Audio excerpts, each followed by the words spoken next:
Hello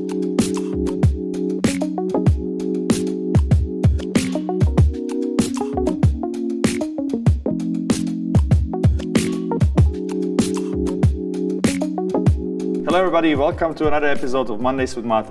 It has been some time since the last episode, but we are a little bit busy with a few things here ongoing in the company. Amongst them, of course, development of the C2, but many other exciting things as well. Today, we are going to get quite nerdy.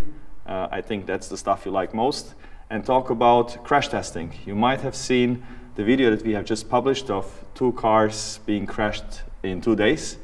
So quite a lot of euros went into the wall on those 2 days, and we are going to explain you a little bit why we are doing it, how we are doing it, what's the process, why those things are happening, and how they result in the end product of the C2 being a fully homologated car that can be sold worldwide.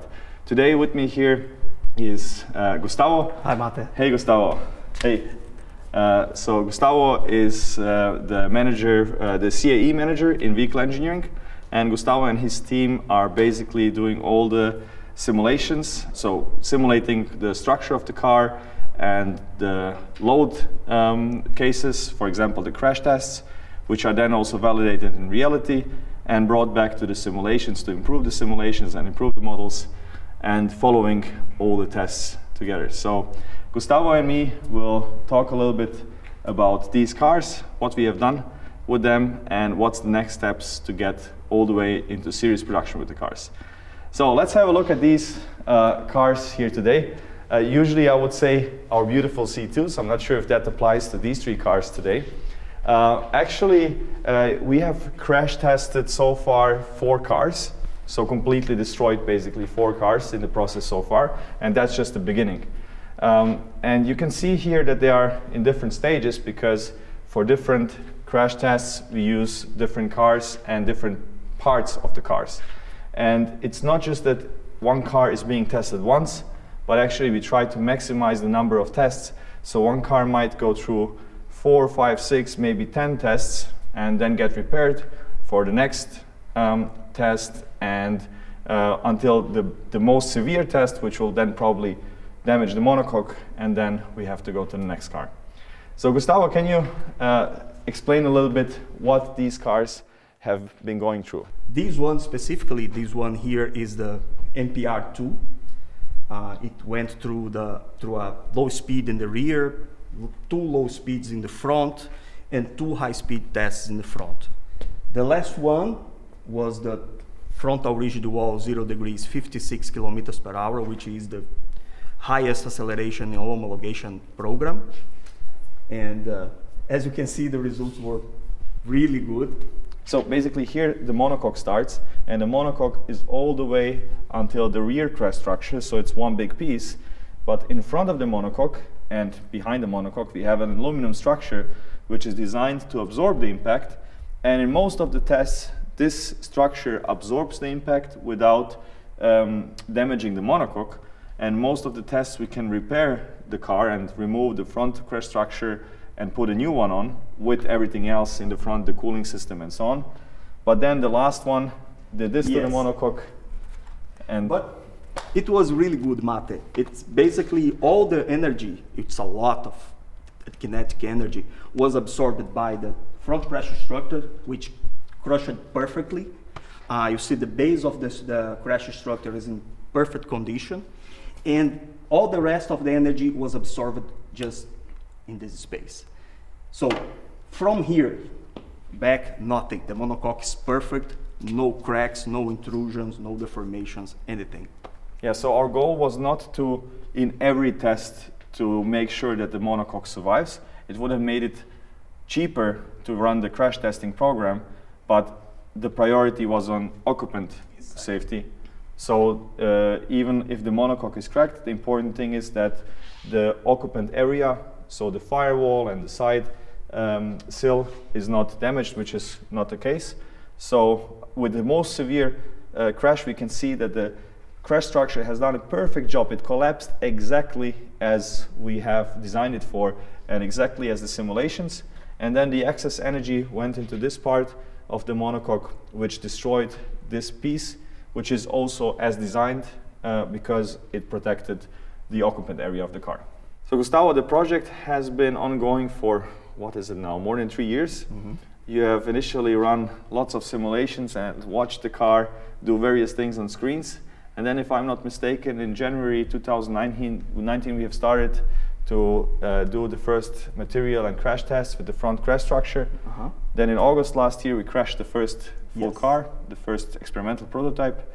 So maybe you can tell us a little bit about where we are now in the program with the safety system development and with the homologation and so on, and what's still left, what do we need to do to get to series production? Okay, basically we divide the program in 3 big phases. We had the first phase that we started with basically with CAE models. Then we went to some testing to validate materials. We did that. Then we went through the component level tests, system level tests. That was the barrier that we started, just the front crash structure.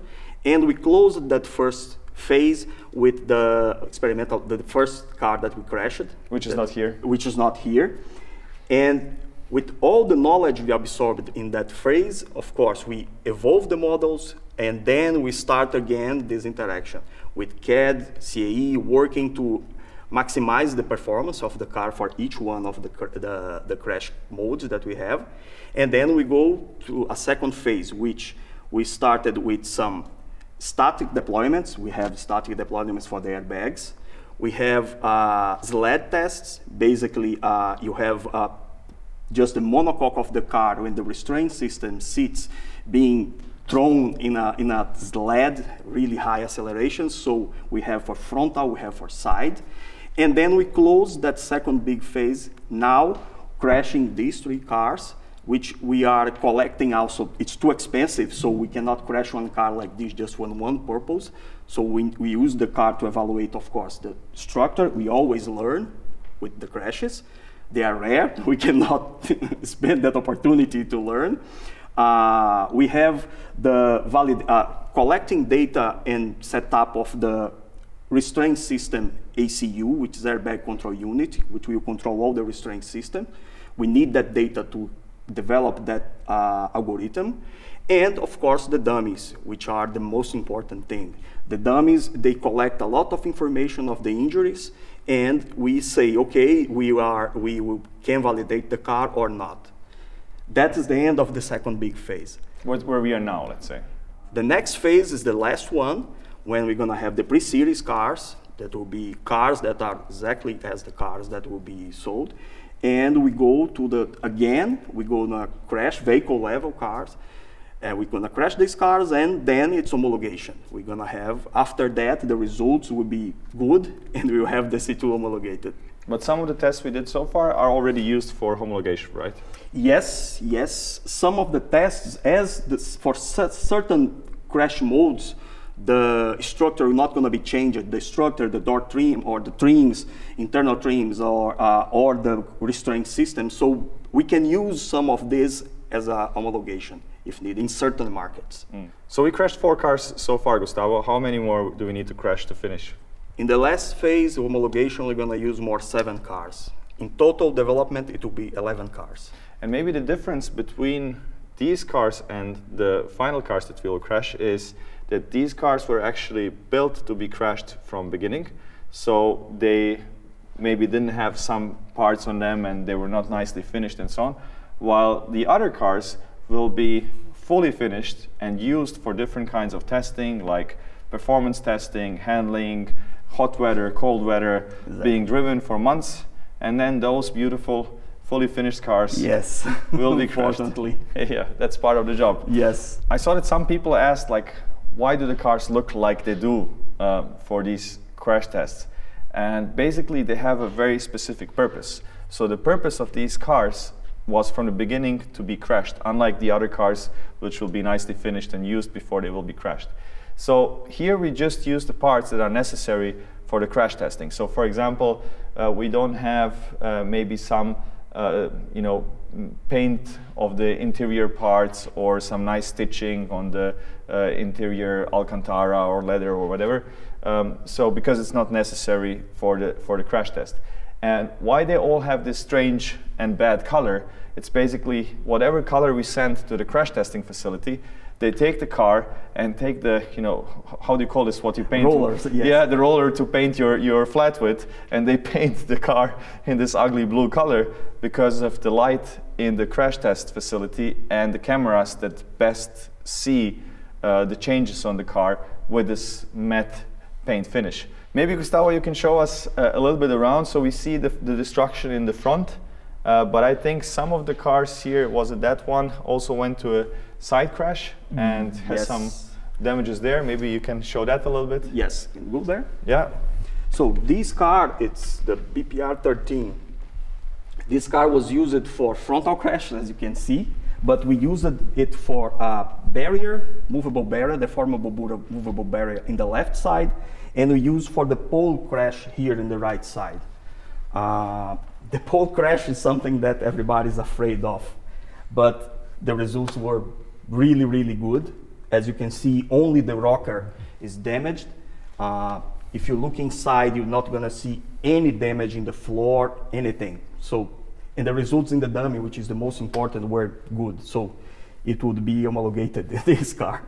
What we can see here, I think, pretty well is, you know, the monocoque is until here, but we still have a big piece of meat here between the monocoque and the outer surface of the car.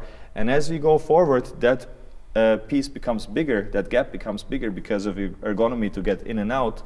And that space is taken by the door, which has a big structure in itself. So the door is a very complex and very structural part in our case as well, which absorbs the energy of the side impact. We have a system for absorbing energy that was designed mainly for this pole crash situation, which we have the waves, carbon fiber waves inside of the doors, and this carbon fiber waves matches with carbon fiber waves inside of the rockers. They are designed to be consumed from outside inside, absorbing the energy. We have to control the pulse, the accelerations inside of the car. At the end of the day, it's the dummies. The car cannot be so stiff. But so far, good results. We already crashed a few cars and everything is going well. So if I see here correctly, my interpretation, like if you didn't have this structure before, you would have a very punctual and localized. Exactly. Yeah, and you can see here it's already spread, so that means that the door takes the energy and spreads it. Exactly. Yeah, and then it's in more area, and we crash the things from outside inside, reducing the speed the way we can. It's a really short space to reduce the speed, but trying to have the lowest acceleration pulse inside of the car. And another thing what the door is important for is the roof crush. Yes. So the car gets loaded with what, 3.5 times the car's weight? It's 3 times the curb weight of the car, but we need some security margin on this. So yes. It gets here with the hydraulic press, it presses with 3.5 times. Both sides. It has to, you press here, the reaction has to be 3 times, at least 3 times of the curb weight of the car. And in our situation, we want this before 50 millimeters of deformation, only 50 millimeters. Then we go to the other side. 7 tons of... Yes, and then we go to the other side and do the same thing in the same car. And it has to be perfect. And part of the load goes obviously through the roof, but also part through the door. Yes. To the door. And the door gives that through to the monocoque, yes. Through the hinge. Yes. And we can see here also underneath is the battery? Yes, yes. So the battery is inside the cars during the tests? Exactly. In this phase, the batteries doesn't need to be live, but the batteries were real batteries, actually.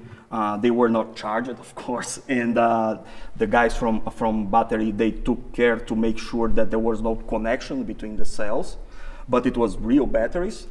And after every high-speed crash, we took out the battery, we opened the battery, we checked inside, we closed it again, put in the car, and we crashed it. So basically, we used the same battery for 4 high-speed crashes, plus some low-speed crashes.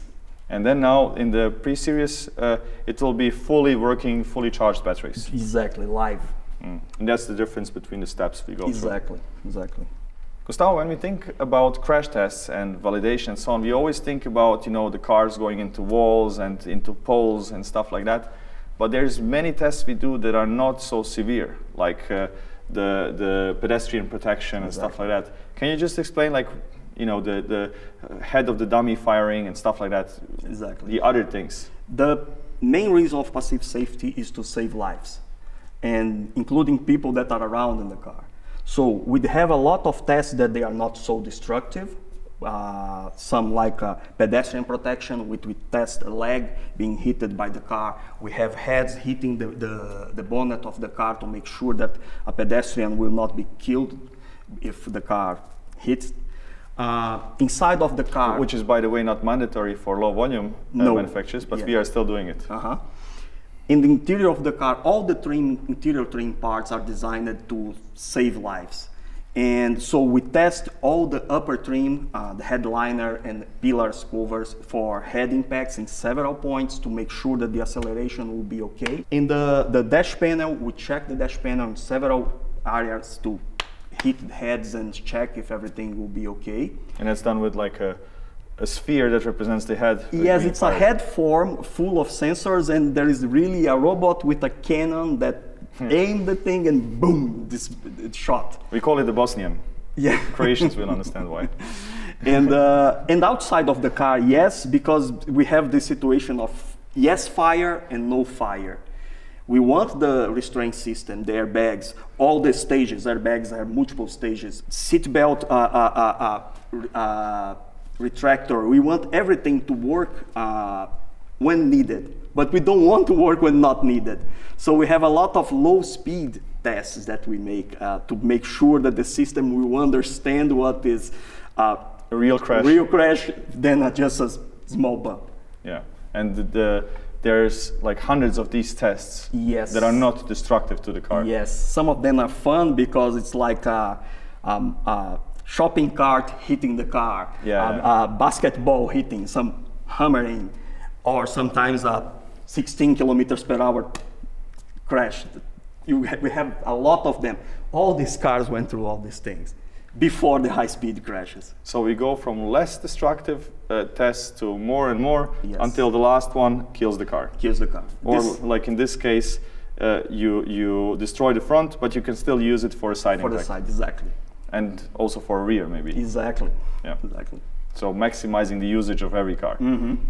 Okay, Gustavo, so we published the crash test video a few days before, and we have some questions here from our fans, so if you can help us with that. One question is, what is a good result from a crash test? The homologation is based on the injuries in the dummies. The main reason is to save lives, not the car. So if you consider what is a good result in homologation point of view, is that the injuries results in the dummies will be below the legal limits for each different standard. There are several of them. And of course, we use the car, we try to use the car as much in the crash tests as much as we can. So we try to learn with the damage in the structure, we try to collect data, but the main goal is to have lower injury levels in the dummies. But it's also not just to meet the crash test requirements or the legal requirements for homologation. We try to, of course, be above. We always have, in each standard, we have some safety margin, and we have some standards that are not forced for a low volume, but we are following just because it's the right way to do. Next question, Gustavo. Could you explain the difference between carbon fiber and metal reactions in crash situations? Okay, in automotive industry, the main metals are steel and aluminum. Both are homogeneous, both are isotropic, and both are ductiles. Carbon fiber is heterogeneous, it's orthotropic, and it's brittle. So it's completely different animal. It's something, carbon fiber can take a lot of energy, but there is no yield on that, which is used a lot in mainly for crash with the metals, but it can take much more energy than the metals. But when it gets in the limit, it breaks. It doesn't yield as the metals. It's completely different. And it's when you said it's not like homogeneous, it means it's different layers. Yes. And just one layer is a weave. Exactly. Yeah. We have the prepregs, which is not homogeneous. Resin. Exactly. You have the carbon fibers and the resin, and then you have the layers, different angles, different kinds of fibers. Sometimes unidirectional, sometimes the woven. It's completely different. And also the cores. Yes. The you raw can see, cell, yeah. Nomex, everything inside. Yeah, and the inserts. So what we can see here, for example, Aluminum like inserts. Yes. yeah, attachment points for the suspension parts. You can see some aluminum bits sticking out there out of the carbon fiber. So it's not just these little aluminum pieces you see here, which are used to connect parts, but there's a whole aluminum piece that's laminated into the carbon fiber in different ways, and it's quite difficult to get it to stay in place and to transfer the load from the suspension pickup point, for example, into the monocoque. So it's quite complex. Yes. So it's much more difficult to simulate carbon than metals. Much more. And there's less people working with carbon. Way less. Yeah. Way less people. Yes. So maybe some smaller hypercar manufacturers wouldn't do the extent of simulations that are, let's say, dynamic like we do, maybe more like static simulations and calculations. Yes, and the main thing, Mate, is because the models itself, we need to correlate that models. This is the main thing. The models alone, they give you basically just a direction to go. You need tests. You need to, unfortunately, destroy really expensive cars to correlate your models and evolve the models. So now our models are much more reliable and robust than they were in the beginning, because we use every test that we do to input information again in the model, review, to try to mimic every result. In that way, we have more robust models. This is really expensive. I don't know, small companies that can make this. Next question. Is it 0 to 60 times faster than 60 to 0 hitting a wall? A lot more. Imagine that whole event like that one for the rigid wall, the rebound is around 65 milliseconds. Imagine 1 second divided by 1,000. So it's all event ends in 1/10 of 1 second. You cannot blink. If you blink, you don't see. What's the maximum G-force? In this one, around 35 Gs. 35 Gs. Yeah, that's the pulse in the main structure of the car. So there you get the answer, basically. During acceleration, when you reach, let's say, 0 to 60 in less than 2 seconds, it's 1.4, 1.5 G maximum acceleration, longitudinal. And in the crash, you 35. reach 35. Yes. And what's like what a human body can take for these short pulses? It's a relation. Basically, the human body can take a lot of acceleration in short period of time. There is a metric that's called HIC, that basically you mix these two things, the acceleration peaks and the time, and several metrics inside of the car. There are not acceleration limits. It's HIC, because you can have like 80 Gs, but in 3 milliseconds. It's okay. So 80 Gs would be survivable if it's super short? 3 milliseconds, yes. Okay, interesting. We have a tough body. Yes. What are your plans with the test prototypes after the tests? Oh, this is one for me. Actually, we have a plan with these cars, and not just with these ones, but also other ones that will be maybe usable and drivable after the tests.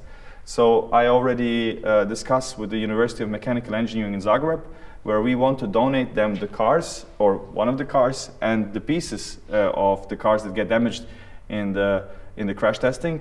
For example, the front crash structures and so on, where they can see, okay, this is the video of the tests, this is the actual part, where they can really see and learn on the actual physical car and the videos. And on top of that, I would like, for example, in the case of the University of Zagreb, we would donate them the mathematical models that Gustavo and his team have worked on, so they can replicate those tests and learn on the simulations and see the real behavior and so on. So the material worth of the donation is much less than the actual, let's say, value of it, with all of this knowledge and know-how that we would donate. So that's for one car. For the other cars, I'm not really sure, maybe like ornaments or giving pieces of it to employees or to fans, but maybe you guys have a good idea, maybe some other universities, or if you have a really good use for it, maybe you can tell us what to do with it, and we'll be happy to consider the ideas you have. So that were the questions from the fans, Gustavo. But I have a question that I always wanted to ask you. So you have these models of the cars and everything, you can simulate any crash. And the highest speed crash that we have to do in the crash testing program is like 64 kilometers per hour, right? And that's what all the OEMs are doing. And I was wondering, were you ever like playing around with these models? And like I would just like to see what would happen if you take two C2s, each one driving 300 kilometers per hour, and they crash into each other, or something like that. Did you ever do that? No, we never did. No. We can try. We never did. But you could, like. Yes, we can. Well, it would be really interesting. I'm not sure if we want to share that. I guess it will be pretty ugly, but just like for curiosity. We can try. Let's try to do something. Okay. Some of you have asked what we will do with the pieces of the car that fly around in a crash test, and we have a few of them here. So like aluminum pieces and carbon fiber with 3D printed inserts and 3D printed parts and so on. And what we decided to do is to send them to the guys and girls who have sent us the questions that we have decided to answer in this video. And we might pick up some more of them and send them around. And also for the person who asks us the question that we will then answer in the next episode. So please send your questions. What would you like us to talk about in the next episode? We'll be happy to answer it. And as you see, we might be a little bit unusual for a normal car company. We are maybe anything but a normal car company, and still a very young one and so on, but very open. We want you to be part of this journey. It's our life, what we are doing here. Really giving everything, all of us, hundreds of people, actually now more than 800 here working at Rimac from all around the world, like Gustavo, proudly representing Brazil. We want you to be part of this journey as much as possible, so we are very happy to share, no secrets, and ask us anything you like. We'll be happy to answer all of your questions in future episodes. So that was it for today. Gustavo, thanks a lot for being here. And thank you for all the fans. See you on the next episode.